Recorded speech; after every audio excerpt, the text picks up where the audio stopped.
Baik, baik. Nah, Bu Esther sendiri melihat bagaimana potensi-potensi seperti ini begitu bahwa kita tahu ada IU CEPA, kemudian perjanjian dengan Amerika Serikat sendiri pun kita sudah deal begitu 19% ya dari sebelumnya 32%. Nah, Anda melihat seperti apa nanti? Apakah pengembangan untuk eksportasi komoditas-komoditas andalan kita juga akhirnya bisa masuk dengan lebih baik lagi dalam artian kita bisa lebih kompetitif lah dibandingkan dengan negara-negara lain pada saat kita mau masuk ke Uni Eropa ataupun ke Amerika Serikat, Bu Esther? Sekali lagi, kita bisa memanfaatkan momentum ini kalau kita persiapkan dengan baik. Oke. Artinya, standar produk itu harus sesuai standar dengan Amerika maupun dengan Uni Eropa ya. Contoh misalnya tadi sudah dikatakan Pak Beni ya, bahwa ada produk-produk yang memang traceability-nya itu harus jelas gitu ya. Oke. Misalnya produk kayu, produk Mhm. komoditas pertanian, kokoa, kopi dan seterusnya itu traceability-nya itu harus jelas. Artinya tidak berasal dari hutan-hutan misalnya yang ditebang gitu ya. Kemudian untuk waktu penanamannya itu menggunakan oleh pupuk hijau bukan pupuk kimia dan seterusnya ya. Nah, Oke. produk-produk seperti itu harus standar dengan standar dari Eropa maupun Amerika.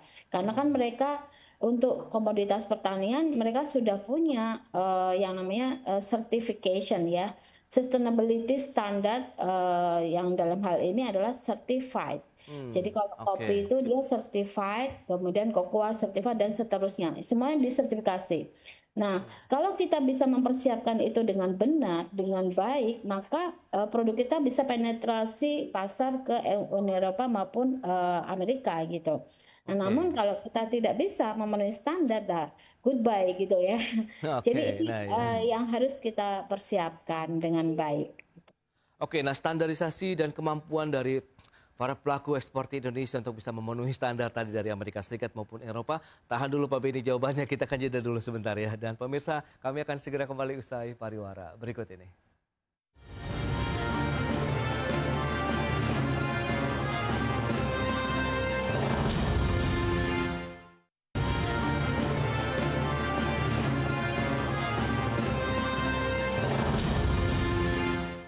Ya, Anda masih menyaksikan Market Review pemirsa dan kita lanjutkan kembali perbincangan bersama dengan Bapak Beni Sutrisno Ketua Umum Gabungan Perusahaan Ekspor Indonesia dan juga Ibu Esther Sri Astuti, Direktur Eksekutif Indef. Nah, kalau tadi sempat tertunda bicara mengenai potensi, kemudian kesiapan dari pelaku pasar Indonesia, eksportir Indonesia nih Pak Beni untuk bisa memenuhi standarisasi tadi dari persyaratan di Uni Eropa, kemudian Amerika Serikat, kita sudah cukup siap. Kemudian apakah ada tambahan-tambahan lain nih? Atau justru ada relaksasi dengan kesepakatan perdagangan antara Indonesia dan Uni Eropa yang sudah tercapai juga ini? Ya, ada berapa kalau saya baca dari poin yang kita sepakati dengan Uni Eropa, itu ada semacam program capacity building, Hmm. yaitu membuat misalnya balai karantina kita punya standar yang sama dengan Uni Eropa dan punya mutual agreement dengan balai karantina di Eropa. Nah, sehingga pemeriksaan dilakukan di sini dan disertify oleh balai karantina yang dimana hasil sertifikasi diakui oleh Uni Eropa. Oke. Juga dengan produk-produk kayu di sertifikasi yang mengeluarkan mungkin dari lembaga yang ditunjuk oleh Kementerian Kehutanan yang menunjukkan bahwa kayu ini dihasilkan bukan dari hasil pemalakan hutan misalnya. Nah, itu Hmm. harus ada recognition agreement dengan badan-badan di Uni Eropa sana.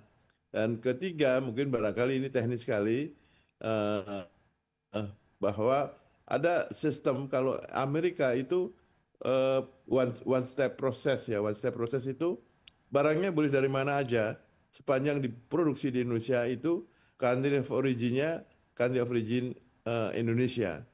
Tapi ada Oke. juga yang kita takutkan diberlakukan two step proses.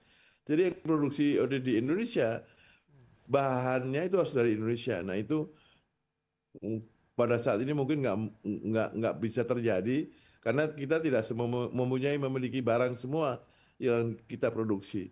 Nah ini Hmm. ini teknis sekali.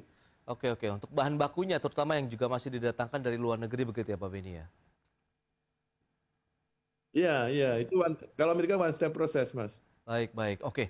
Nah, jadi langkah apa yang perlu segera dilakukan begitu pelaku usaha kemudian dari pemerintah sendiri Bu Esther kalau Indef sendiri melihat begitu sehingga momentum ini jangan sampai kita ketinggalan begitu untuk bisa meningkatkan lagi kinerja ekspor karena kan kita tahu juga untuk bisa meningkatkan pendapatan negara yang saat ini sedang dibutuhkan begitu Bu Esther. Sebenarnya kalau kita bicara sustainability standard, ini sudah dimulai beberapa tahun yang lalu gitu. Ya. Citasi saya sendiri berbicara tentang itu gitu.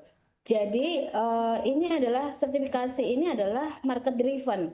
Artinya kalau pembeli di Uni Eropa itu syaratkan bahwa produknya itu harus disertifikasi sesuai dengan standar Uni Eropa, Oke. maka itu yang harus dipenuhi oleh perusahaan-perusahaan di Indonesia dan itu sudah berjalan. Mereka sebagian besar ya petani kopi, kokoa dan seterusnya itu sudah disertifikasi. Nah biayanya dari mana? Dari perusahaan-perusahaan eksportir dari Indonesia itu gitu.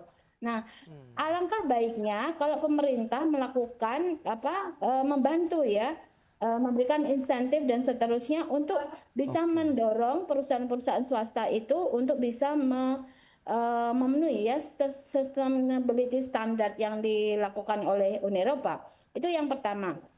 Yang kedua, kita bagaimana caranya pemerintah itu bisa encourage ya investor-investor yang ada di Uni Eropa itu melakukan investasi pabrik ya di Indonesia sehingga tidak hanya menciptakan lapangan pekerjaan, juga bisa mendorong ekspor ya komoditi dalam bentuk tidak raw material lagi gitu, tetapi ekspor komoditi yang mempunyai nilai tambah. Misalnya kopi tidak hanya diekspor dalam bentuk green bean, tetapi juga dalam bentuk roasted gitu. Baik, nah kalau kita bicara mengenai insentif, dukungan seperti apa lagi yang diharapkan dari pelaku usaha khususnya eksportir Indonesia nih dari pemerintah sehingga tadi bisa mengenjot lagi dari nilai produksi, kemudian juga volume dan competitiveness kita juga masih tetap terjaga ke depannya dengan memenuhi tadi standar terkait dengan sustainability dari Amerika Serikat maupun Uni Eropa ini Pak Beni. Banyak sebetulnya, karena kita kan masih belum mencoba melakukan deregulasi terhadap apa yang kita miliki pada saat ini. Karena kita regulasi harus selalu menyesuaikan keadaan yang saat ini dan yang ke depan. Jadi importasi untuk bahan barang baku untuk industri manufaktur yang tujuan ekspor itu tentunya harus diberikan prioritas sendiri. Ya, di samping juga ada ketentuan-ketentuan yang lain yang memungkinkan untuk ekspor itu lebih baik, lebih cepat dan lebih akurat. Nah, ini kita butuhkan regulasi baru, Pak. Jadi bukan regulasi baru lah, mungkin deregulasi lah. Nah, kita waktunya untuk melakukan deregulasi karena kita udah terlalu banyak regulasi. Oke. Biar lebih simpel lagi, begitu alurnya tidak terlalu panjang, kemudian akhirnya bisa menekan waktu juga nih untuk kita melakukan eksportasi ke luar negeri, begitu ya Pak Beni ya? Betul. Baik. Baik, sayang sekali waktu terbatas ini Pak Beni. Bu Esther, terima kasih banyak atas informasi, update, dan juga insight yang sudah diberikan hari ini kepada pemirsa IDX Channel. Selamat melanjutkan aktivitas Anda kembali, salam sehat. Sampai berjumpa kembali Pak Beni, Bu Esther, terima kasih. Terima kasih Mas Pras. Baik pemirsa, jangan beranjak dari tempat Anda karena sesaat lagi kami masih akan kembali dengan tema menarik lainnya terkait dengan perpanjangan diskon pajak, angin segar sektor properti.